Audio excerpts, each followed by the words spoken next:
Welcome you all to today's market review and portfolio update. आज मैं आप लोगों को बताऊंगा कि अगर आप लेवल ड्रॉ करना सीख जाओ तो आप मार्केट में समझो तो 50% चीज़ें सीख जाओगे। कैसे? एग्जांपल के तौर पे मैं बताता हूं आपको। निफ्टी, क्या ये ग्रीन बॉक्स हमने आज ड्रॉ किया है? नहीं, आप मेरे पिछले वीडियोस में भी जाके देख सकते हो, ये आज नहीं बहुत पहले ही ड्रॉ किया गया है। क्या आज निफ्टी हमें इस लेवल का सपोर्ट लेते हुए दिखाई दिया है कि नहीं दिया है? ठीक है, वो नीचे आया लेकिन इसको इसको ब्रेक नहीं किया, इसका उसने सपोर्ट लिया है। तो अगला कन्फर्मेशन अगर हमें देखना है कि आने वाले टाइम में बेयरिश स्ट्रक्चर ख़त्म होने वाला है, तो हमें जो लेवल का मैं बहुत टाइम से बात कर रहा हूँ 24,000, इस लेवल 24,071 इस लेवल का ब्रेकआउट देना इससे ज़रूरी है अगर इसे हमें दिखाना है कि आगे आने वाले टाइम में इसमें बुलिश ट्रेंड आने वाली है। दूसरा ये हो सकता है कि ये अगेन रिट्रेस हो यहाँ इसी लेवल से और ये ऊपर जाए। तीसरा कंडीशन ये है कि अगर ये इस लेवल 23,697 इसको अगर यहाँ पे टच करके वापस से ऊपर जाता है तो ये हमें अगेन एक देगा साइन कि ये ऊपर की तरफ जा सकता है। चौथा प्रोबेबिलिटी जो कि हमारे लिए अच्छा नहीं होगा कि वो अगेन आए और यहाँ पे एक नया लोअर लो बना दे, जिसकी की चांसेस कम लग रही है, लेकिन अगेन मार्केट में कुछ फिक्स नहीं है, कुछ भी हो सकता है। तो हमें इन सारे प्रोबेबिलिटी को दिमाग में रखते हुए अपने ट्रेड को प्लान करना है। ठीक है, आगे बढ़ते हैं। Bank Nifty, again another beautiful example. यहाँ पे हम लोग इस लेवल की बात कर रहे थे कि नहीं 57,371 का, कि हमें अगर बैंक निफ्टी में पॉजिटिव होना है, मतलब स्विंग ट्रेड में पोजीशंस बनानी है, तो हमें इस लेवल का क्रॉस करते हुए दिखना चाहिए। आज हमें इसी का रेजिस्टेंस फेस होते हुए दिखा है। ठीक है, तो अभी हम लोग रुक जाएंगे। इसका हमें क्या फ़ायदा होगा कि अगर बैंक निफ्टी यहाँ से रिट्रेस होता है इस गैप को फिल करने के लिए, तो हमारे स्टॉप लॉसेस बचेंगे अगर हम कोई से स्विंग ट्रेड में पोजीशंस लेंगे तो। ठीक है, ये अगर यहीं पर से इस रेजिस्टेंस को तोड़ के यहाँ आके रिटेस्ट करके ये ऊपर जाता है तो अगेन ये हमें बहुत अच्छा साइन देगा बैंक निफ्टी में अच्छे पोजीशन बनाने के लिए। और हमारे बैंक निफ्टी के स्टॉक्स में आप देख भी सकते होंगे बैंक निफ्टी सेक्टर में कि बहुत अच्छे अपॉर्चुनिटीज़ ऑलरेडी बन भी रहे हैं।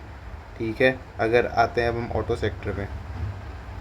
ऑटो सेक्टर में जिस साइडवेज जोन की मैं बात कर रहा था कि अगर निफ्टी थोड़ा सा भी स्ट्रक्चर उसका ठीक होता है तो, या फिर थोड़ी भी कुछ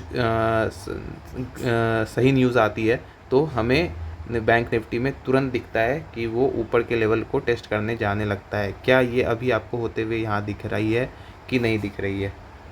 ठीक है, अगेन ये इसका ब्रेकआउट कर दिया। ठीक है, आज रिट्रेस किया है।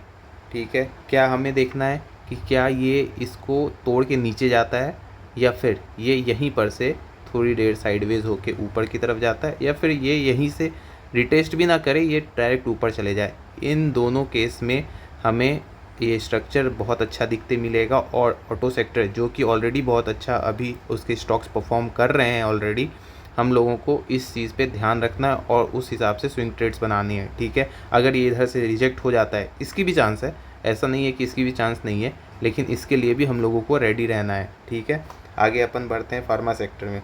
Pharma sector again one beautiful example. देखो यहाँ पे मैं ये बॉक्स कब का बनाया हुआ हूँ।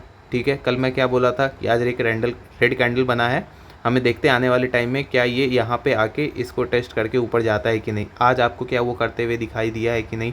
ठीक है, नीचे गया लेकिन लास्ट पॉइंट मोमेंट पे इसमें बाइंग आई हुई है। ठीक है, आगे अब अपन क्या देख सकते हैं? आगे हमें ये देखना है कि क्या ये इस लेवल को मेंटेन रखता है या फिर इसे ब्रेक कर देता है। अगर ब्रेक कर देता है तब तो इसकी जो बुलिश स्ट्रक्चर थी, जो ब्रेकआउट हुआ था, वो अब ख़त्म हो जाएगा और हम लोग इसमें नई ट्रेड्स नहीं देखेंगे इसकी।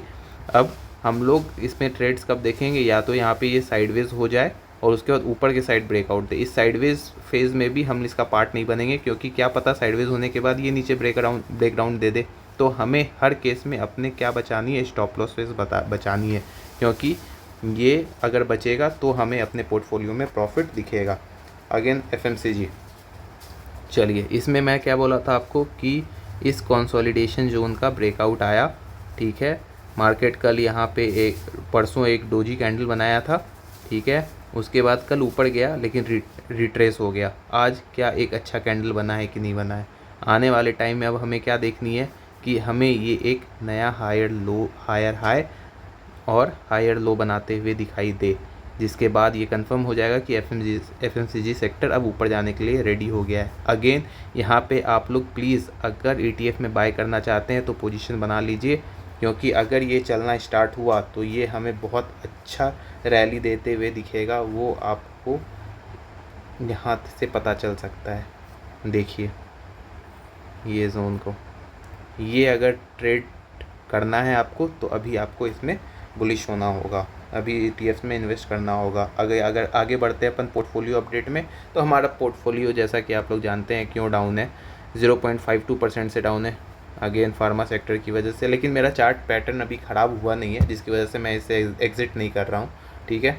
दूसरा पोर्टफोलियो हमारा 0.15% से अप था, इसमें ये इसके वजह से थोड़ा है, ठीक है। एक्सिस बैंक में हमारा अच्छा ट्रेड चल रहा है, बहुत अच्छा प्रॉफिट भी हमने इसमें कमाया है।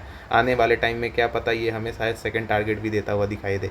अगर आपको इस तरह के ट्रेड्स चाहिए तो आप हमें टेलीग्राम चैनल पे ज्वाइन कर सकते हैं, ठीक है। और प्लीज़ आप बताओ कि क्या इस तरह के वीडियोस आपको हेल्प कर रहे हैं, क्योंकि मैं देख नहीं रहा हूँ कि मेरे व्यूज़ भी उतनी नहीं आ रही है, जिसकी वजह से मेरे को ऐसा लग रहा है कि आप लोगों को ये पसंद नहीं आ रहा है। तो मैं अपना अब शिफ्ट करूँगा, मैं जो अपने स्टॉक्स ले रहा हूँ उसमें अब वीडियोस बनाऊँगा। क्या आप प्लीज़ सजेस्ट करना कि आपको ये ठीक लगे, ठीक है। आज के लिए बस इतना ही, तब तक keep learning, keep growing and get better by 1% daily. Thank you.